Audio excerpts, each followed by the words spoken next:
स्वागत है। आज हम लोग कक्षा 8वीं की पाठ्य पुस्तक बसंत से सुदामा चरित्र पढ़ने वाले हैं, जिसके कवि हैं नरोत्तम दास जी। बच्चों, सुदामा जी को आप सब जानते होंगे। आप सबको पता है कि सुदामा जी श्री कृष्ण के बचपन के दोस्त थे।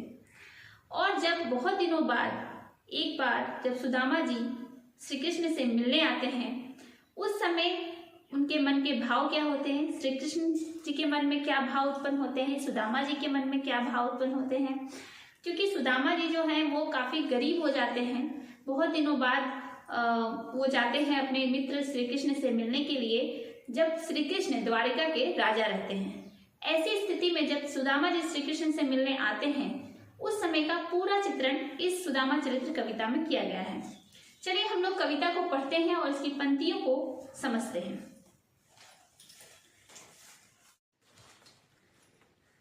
शीस पगा ना जगा तन में, प्रभु जाने को आही बसे के ही ग्रामा। धोती फटी सी लटी दुपटी, अरु पाए उपनाह को नहीं सामा। द्वार खड़ो द्विज दुर्बल एक, रहियो चकीसो वसुधा अभिरामा। पूछत दीन दयाल को धाम, बतावत अपनो नाम सुदामा। बच्चों, जब सुदामा श्री कृष्ण से मिलने जाते हैं, उस समय सबसे पहले वो द्वारपाल के पास जाते हैं और वो जाकर बोलते हैं कि उन्हें श्री कृष्ण से मिलना है। द्वारपाल उनकी स्थिति को देखता है और उन्हें वही रोक देता है, क्योंकि वो बहुत गरीब रहते हैं। उनकी स्थिति को देखकर पता चलता है कि ये कोई गरीब व्यक्ति है।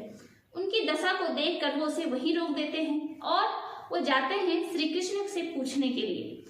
जब द्वारपाल श्री कृष्ण के पास जाते हैं तो वहां पर वो श्री कृष्ण से क्या कहते हैं, इसके बारे में ही पहली पंक्ति में लिखा गया है। तो द्वारपाल जाकर श्री कृष्ण से कहता है, शीस पगा ना जगा तन में, प्रभु जाने को आही बसे के ही ग्राम। वो कहते हैं कि एक व्यक्ति आपसे मिलने आया है, जिसके सिर पे न पगड़ी है न तन पे वस्त्र है। शीस पगा, पगा मतलब पगड़ी, और झगा मतलब वस्त्र, कपड़े। तो शीस पगा ना झगा तन में, यानी ना उसके सिर पर पगड़ी है और ना उसके तन पर झगा यानी कि वस्त्र है, कपड़े हैं। प्रभु जाने को आही बसे के ही ग्रामा। वो कहते हैं कि प्रभु जाने यानी कि पता नहीं वो किस ग्राम से आया है, कौन से गांव का रहने वाला है जो कि यहाँ आया है। धोती फटी सी लटी दुपटी, उसकी धोती जो है वो फटी हुई है, और लटी दुपटी यानी कि उसके जो शरीर पर है एक दुपटी यानी कि गमछा लटका हुआ है, जो वो भी फटा हुआ है। यानी उसकी धोती फटी है और एक तन पर एक केवल एक गमछा लटका हुआ है। अरु पाए उपनाह को नाही सामा, और ना ही उसके पैर में, पाए मतलब पैर, उपनाह मतलब चप्पल, ना ही उसके पैर में चप्पल है। द्वार खड़ो द्विज दुर्बल एक, वो कहते हैं कि द्वार पर एक दुर्बल व्यक्ति खड़ा है, यानी ब्राह्मण, दुर्बल मतलब ब्राह्मण व्यक्ति एक, दुर्बल सा पतला सा ब्राह्मण व्यक्ति एक खड़ा है। रहियो चकीसो वसुधा अभिरामा, और वो चकित होकर इस पूरी नगरी को अपने आंखों से चकित होकर देख रहा है। पूछत दीन दयाल को, वो आपके बारे में पूछ रहा है, और बतावत अपनो नाम सुदामा, और वो अपना नाम सुदामा बता रहा है। अब जैसे ही श्री कृष्ण को पता चलता है कि सुदामा जी उनसे मिलने आए हैं, वो दौड़े दौड़े उनसे मिलने के लिए चले जाते हैं। और जब वो देखते हैं अपनी मित्र की दशा को, जब वो सुदामा की स्थिति को देखते हैं, तब क्या होता है ये अगली पंक्ति में लिखा गया है। तो श्री कृष्ण को जैसे ही सुदामा के बारे में पता चलता है, वो दौड़ते हुए उनसे मिलने आ जाते हैं, और उसके बाद वो क्या कहते हैं, ऐसे बेहाल बिवाइन सो, पग कंटक जाल लगे पुनि जोय। हाय महादुख पायो सखा, तुम आए इते न किते दिन खोए। जैसे ही वो जाके वहां देखते हैं तो क्या देखते हैं कि मेरा जो मित्र है उसकी स्थिति कितनी दयनीय हो गई है। उसके पैरों में कांटे चुभे हुए हैं, उसके पैर चलने से फट गए हैं, बिवाइन हो गए, बिवाइन मतलब फट जाना। तो ऐसे बेहाल बिवाइन सो, पग कंटक जाल लगे पुनि जो। तो उनके जो पैर हैं, वो देखते हैं सुदामा जी के जो पैर हैं वो पूरी तरह से फट गए हैं और उसमें कांटे चुभे हुए हैं। यह देखकर श्री कृष्ण को बहुत ज्यादा दुख होता है। कहते हैं, हाय महादुख पायो सखा, मुझे तुम्हें देखकर बहुत दुख हो रहा है। आए इतना कितने दिन खोए, तुम इतने दिनों से क्यों नहीं आए मुझसे मिलने। वो सोच रहे हैं, श्री कृष्ण उनसे कह रहे हैं कि इतने दिन बीत गए, तुम पहले ही मेरे पास आ जाते, इतने दिन से तुम क्यों नहीं आए मेरे से मिलने। देखी सुदामा की दीन दशा, करुणा करी के करुणा निधि रोए। और सुदामा जी की ये दीन दशा को देखकर जो करुणानिधि कौन, यानी श्री कृष्ण जो है वो बहुत ज्यादा रोते हैं, दुखी होते हैं। पानी परात को हाथ छुए नाही, नैनन को जल सो पग धोए। अब ये रिवाज होता है कि कोई भी बाहर का जब मेहमान आता है तो उसके पैरों को परात में रखकर पानी से धोया जाता है, ये हमारी रीत है।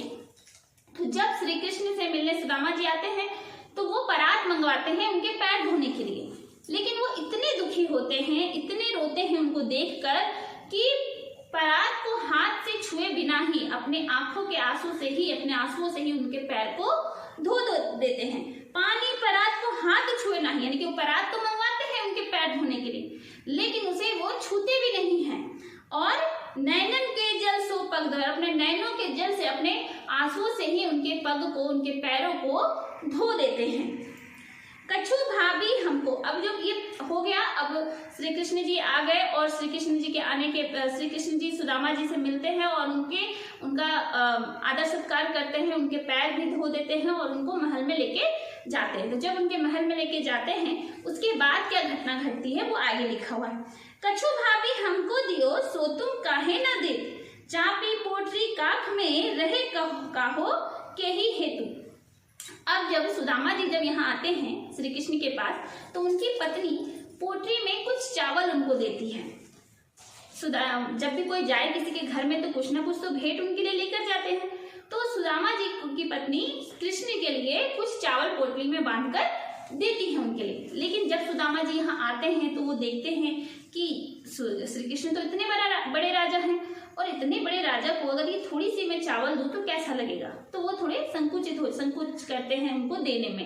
इसलिए वो क्या करते हैं, उस पोटली को छुपाने लगते हैं। लेकिन श्री कृष्ण जी उनकी ये स्थिति को देख लेते हैं, वो समझ जाते हैं और इसीलिए श्री कृष्ण जी कहते हैं कछु भाभी हमको दिया, कि भाभी ने मुझे जरूर कुछ दिया है, सो तुम काहे ना दे, तुम मुझे क्यों नहीं दे रहे हो। चापी पोटरी काख में, वो क्या करते, पोटरी जो उनको मिलता है चावल की, उसे वो अपने काख में दबा लेते हैं। तो कहते हैं कि तुम जो ये पोटरी काख में क्यों दबा के रख रहे हो, कहो के ही हेतु, यानी किसके लिए तुम इसे दबा के रख रहे हो, तुम मुझे नहीं दे रहे, भाभी ने तो मुझे देने के लिए दिया है, तो तुम इसे क्यों छुपा रहे हो, ये श्री कृष्ण उनसे कहते हैं। उसके बाद वो उनको ताना कसते हैं, यानी उनसे कहते हैं आगे जना गुरु मात देते, लाए तुम चाबी हमें नहीं दी। यानी उनकी एक पौराणिक कथा है, जब ये बचपन में ये लोग दोनों गुरुकुल में पढ़ते थे तब गुरु माता चना दिया करती थी इनको खाने के लिए, दोनों को दिया करती थी। सुदामा जी क्या करते थे, श्री कृष्ण के हिस्से की भी चने खा जाया करते थे। उसी बात को यहाँ पर श्री कृष्ण कहते हैं। श्री कृष्ण कहते हैं आगे चना गुरु मात देते, लाए तुम चाबी हमें नहीं दे, यानी जब गुरु माता ने चने दिए थे तब भी तुम मुझे नहीं देते थे और उसे खुद ही खा जाते थे, चबा लेते थे। श्याम कहियो मुस्काए सुदामा सा, और ये सब कहते हुए जो श्री कृष्ण है, श्याम यानी श्री कृष्ण जी मुस्कुराते हैं। चोरी की बाण में हो जो प्रवीण है, यानी तुम तो चोरी के बाण में, चोरी करने में पहले से ही तेज हो, प्रवीण माने तेज। तो कहते हैं तुम तो बचपन से ही चोरी करने में तेज हो, इसलिए आज भी तुम हमको ये भाभी के दिए हुए जो चावल है, जो पोटरी है, वो तुम मुझे नहीं दे रहे हो। पोटरी काख में चापी रहे, तुम खोलत नहीं सुधा रस भी ने, और तुम क्या कर रहे, तुम आज भी वही काम कर रहे हो। जब गुरु माता चना दिया करती थी तब भी तुम चने खा जाया करते थे मेरे हिस्से का, और आज भाभी ने जो दिया है वो भी तुम मुझे नहीं दे रहे, उसे भी तुम पोटरी को छुपा कर रख रहे हो, काख में छुपा कर रख रहे हो और मुझे उसका रस लेने नहीं दे रहे हो। पांचली बानी आज न तजो, तुम तेसे ही भाभी के तंदुल किन है, यानी पिछले बार की तरह तुम इस बार भी वैसा ही कर रहे हो और मुझे भाभी के दिए हुए कंदूल जो है वो मुझे, यानी चावल जो है वो मुझे नहीं दे रहे हो। अब ये घटना होने के बाद अब फिर सुदामा जी उनको दे देते हैं और फिर उनका खूब आदर सत्कार होता है, खूब सम्मान होता है सुदामा जी का, और उसके बाद उनके विदा होने का समय आ जाता है और श्री कृष्ण जी उनको विदा कर देते हैं। लेकिन उन्हें बिना कुछ दिए ही वो उन्हें विदा कर देते हैं। अब चूंकि सुदामा जी तो श्री कृष्ण से मिलने आए थे उनसे कुछ मदद मांगने के लिए, क्योंकि वो काफी गरीब हो चुके रहते हैं, तो उनको लगता है कि मेरा मित्र तो राजा है, तो वहां जाने से, क्योंकि उनकी पत्नी ने उन्हें भेजा था, तो कुछ मदद मांगने के लिए, लेकिन वो मांगते तो कुछ नहीं है, लेकिन उनको लगता है कि श्री कृष्ण अपने मन से ही उन्हें कुछ दे देंगे।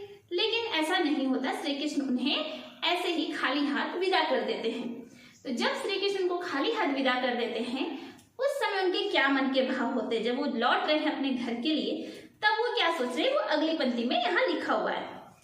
वह पुलकनी वह उठी मिलनी वह आदर की बात, वह पटवनी गोपाल की कछु न जानी जात। घर घर कर ओढ़त फिरे तनक दही के काज, कहाँ भयो जो आज भयो हरि को राज समाज। हो आवत नाही हो तो वाही पठियो ठेली, अब कहियो समझाए के बहु धन धरो सकेली।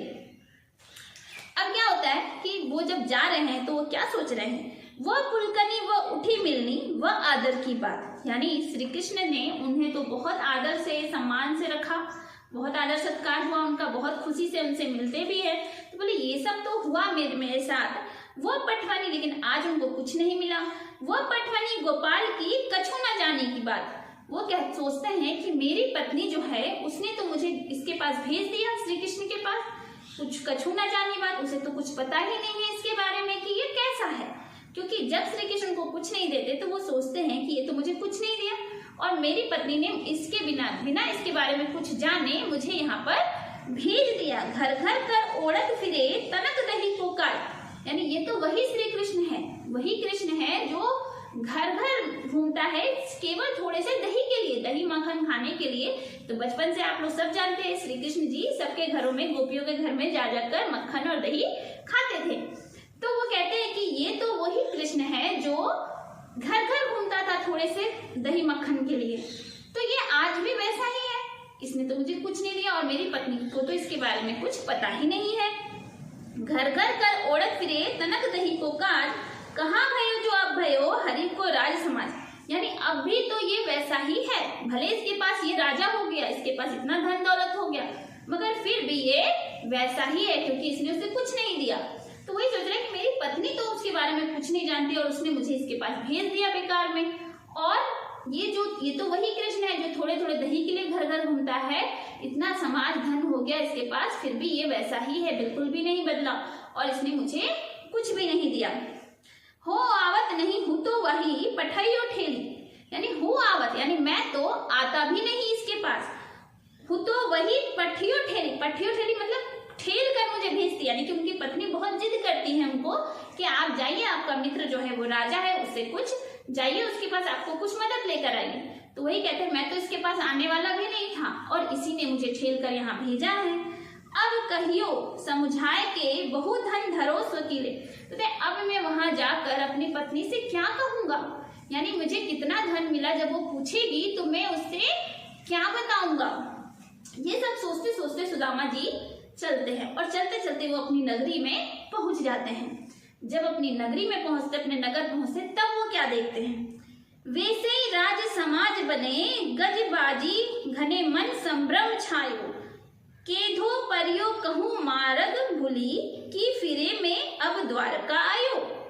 भोन बिलो की बे कोमन लोचत सोचत ही सब गांव समझायो, पूछत पांडे फिरे सब सो पर झोपड़ी को कहूँ खोज ना पायो। अब क्या हुआ, जब वो वहां पहुंचते हैं अपने नगर पे तो देखते हैं बिल्कुल वैसा ही एक नगर बसा हुआ है जैसा द्वारिका में था। तो उन्हें लगता है कि उनको भ्रम हो गया है, यानी वो भूल कर, या उनको लगता है कि शायद वे रास्ता भूल गए हैं और वापस से वो द्वारिका पहुंच गए। जब वो देखते हैं तो क्या कहते हैं, वैसे ही राज समाज बने, यानी जैसा वहां था द्वारिका में वैसा ही राजा यहाँ राजमहल यहाँ बना हुआ है। गजबाजी घने मन संभ्रम छायो, और हर तरफ हाथी घोड़ा सब कुछ छाया हुआ, सब कुछ फैला हुआ, यानी कि पूरा नगर का नगर जैसे द्वारिका में नगर बसा था वैसा ही नगर वहां भी बसा हुआ है। केधो परियो कहूँ मारग भूली, वो कहते हैं कि कहीं मैं तो रास्ता तो नहीं भूल गया। मारग भूली माने रास्ता भूल जाना। तो केधो परियो कहूँ मारग भूली कि फिरे में अब द्वारका आयो, क्या मैंने फिर से मैं घूम कर द्वारिका आ गया हूँ, फिर से मैं रास्ता भटक कर भूल कर लगता है वापस से मैं द्वारिका आ गया हूँ। भोन बिलो की बेग को मन लोचत सोचत ही सब गांव समझायो, वो चारों तरफ अपने नगर को, अपनी झोपड़ी को देख रहे हैं, वो खोज रहे हैं, अपने आंखों से देख रहे हैं और पूरा गांव से पूछ रहे हैं अपनी नगरी के बारे में, अपने घर के बारे में। तो गांव वालों को समझाते हैं। पूछत पांडे फिरे सब सो, पर झोपड़ी कहूँ खोज ना पाए। वो सबसे पूछते हैं लेकिन उन्हें उनकी झोपड़ी नहीं मिलती, क्योंकि झोपड़ी की जगह तो अब राजमहल बन गया है। तो बाद में गांव वाले उन्हें समझाते, उन्हें बताते हैं कि ऐसा ऐसा घटना घटा है। अब जब उन्हें झोपड़ी से राजमहल मिल गया, बिल्कुल वो राजा की तरह हो गए, सोने के लिए, खाने के लिए, किसी भी चीज की अब उन्हें कमी नहीं। ये सब श्री कृष्ण के कारण हुआ। श्री कृष्ण ने उन्हें सब कुछ वैसे तो नहीं दिया, लेकिन उनके लिए वो पूरा राजमहल खड़ा कर देते हैं। तो जब सब कुछ उनको मिल जाता है तब उनकी क्या स्थिति होती है, सुदामा जी की क्या दशा होती है। के वो टूटी सी छानी हती, कह कंचन के अब धाम सुहावत, के पग ना पन्ही ना होती, कहले गजरा जहू ठाडे महावत। भूमि कठोर पे रात कटे, का कोमल सेज पे नींद न आवत, के जुरतो नहीं कोदो सवा, प्रभु के प्रताप ते दाख न भावत। अब यहाँ पर जब इन्हें सब कुछ मिल गया, इन्हें घर मिल गया, सोने के लिए कोमल पलंग मिल गया, खाने को अच्छा मिल गया, तो अब इनकी क्या स्थिति हो रही है। तो सुदामा जी कहते हैं कि वो टूटी सी छानी होती, कहाँ वो टूटी हुई मेरे पास झोपड़ी थी, कह कंचन के अब वह धाम सुहावत, और अब जो है मेरे पास सोने का महल हो गया, फिर भी उन्हें वो अब अच्छा नहीं लग रहा। के पग से पन्ही ना हती, कहाँ उनके पास पहनने के लिए चप्पल नहीं थे। कहले गजरा जहू ठाडे महावत, आज उनके पास हाथी भी है सवारी करने के लिए, कहीं पहनने के लिए चप्पल नहीं थे, और आज उनके द्वार पे हाथी खड़ी है उनको सवारी कराने के लिए। भूमि कठोर पे रात कटे, कहाँ उनकी जो रातें हैं वो कठोर भूमि पर सोकर करती थी। का कोमल सेज पे नींद ना होता, आज कोमल सेज पर वो सो रहे हैं पर उन्हें नींद नहीं आ रही है। के जुरतो नहीं कोदो सवा, कहाँ उन्हें 2 वक्त का खाना नहीं मिलता था। प्रभु के प्रताप ते दाख न भावत, और आज प्रभु के प्रताप से उन्हें हर तरह का भोजन खाने को मिल रहा है, लेकिन वो भी आज उन्हें अच्छा नहीं लग रहा है। तो इस तरह से इस कविता में श्री कृष्ण और सुदामा जी के मिलन का जो समय होता है, जब मिलते हैं दोनों दोस्त, और उस समय दोनों के मन के क्या भाव होते हैं, वहां से जब जाते हैं तो उनके भाव क्या होते हैं, और किस प्रकार से प्रत्यक्ष रूप से नहीं अप्रत्यक्ष रूप से श्री कृष्ण उनकी मदद करते हैं अपने मित्र की। इस तरह से श्री कृष्ण और सुदामा जी की मित्रता के बारे में इस कविता में लिखा गया है। और ये कविता जो है वो ब्रज भाषा में लिखी हुई है, आप लोग ध्यान दीजिएगा, कई बार इसकी भाषा पूछ लिया जाता है, तो इसकी भाषा ब्रज भाषा है। ठीक है, तो मुझे लगता है आप लोगों को कविता अच्छे से समझ में आ गई होगी। तो कविता को अगर अच्छी लगी हो, समझ में आ गई हो, तो कविता को लाइक कीजिएगा और चैनल को सब्सक्राइब कीजिएगा।